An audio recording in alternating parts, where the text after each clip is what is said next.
Non, mais si tu veux faire des progrès en anglais, faut partir à l'étranger, hein. J'ai pas les bases.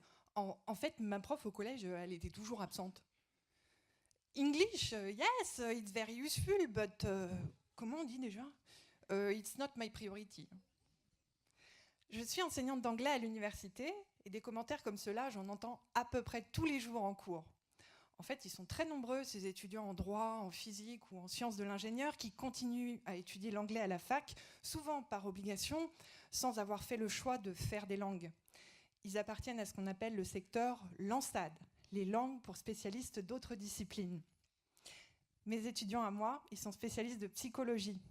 Or, en psychologie, comme dans beaucoup de domaines, pas le choix. Pour lire la littérature scientifique, pour communiquer sur des sujets spécialisés, you have to use English. Ça ne se fait pas sans douleur. Ce que disent les commentaires que je citais, c'est que dans le secteur LANSAD, les contraintes sont nombreuses. Pas assez d'heures de cours, trop de monde en classe, un public sympa, mais très hétérogène et plus ou moins motivé pour les langues. À l'université où j'enseigne, on a opté pour une solution, l'hybridation. Ça veut dire qu'en plus du cours hebdomadaire classique, en groupe, dans une salle de classe, on a intégré un volet de formation à distance sur une plateforme d'apprentissage en ligne. Pourquoi ce choix?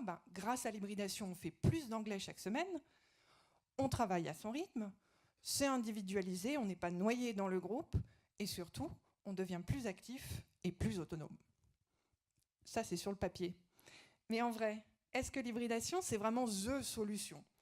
Est-ce que les étudiants apprennent effectivement l'anglais grâce à cette configuration d'apprentissage? Et est-ce qu'ils font à distance? Est-ce que ça les aide vraiment? Eh bien, si l'objectif, c'est bien de faire réussir un maximum d'étudiants et pas juste de faire des économies, ça mérite que la didactique des langues y regarde de plus près. En fait, ma thèse, c'est ce qu'on appelle de la recherche-action, et ça se résume en 3 étapes. J'analyse, j'agis et je reanalyse. Primo, j'analyse les besoins de mes étudiants en fonction d'eux, de leurs compétences linguistiques, de leur devenir professionnel. Secondo, j'agis en proposant un scénario pédagogique hybride, en classe et en même temps en ligne, qui vise l'acquisition de compétences pertinentes par rapport à leurs besoins. Et tertio, j'analyse la qualité de leur production et de leurs interactions. Surtout, j'espère qu'au travers de ma thèse, je pourrai montrer un exemple de formation hybride efficace et que ça passe par un scénario pédagogique cohérent qui met à profit chaque modalité d'apprentissage et qui accompagne les étudiants à distance grâce au tutorat, grâce à la collaboration. Puis quelque part, j'espère aussi que les commentaires du type « Mais madame, je suis nulle, il n'y a rien à faire », ça se calmera un peu. Mais là, je suis moins optimiste.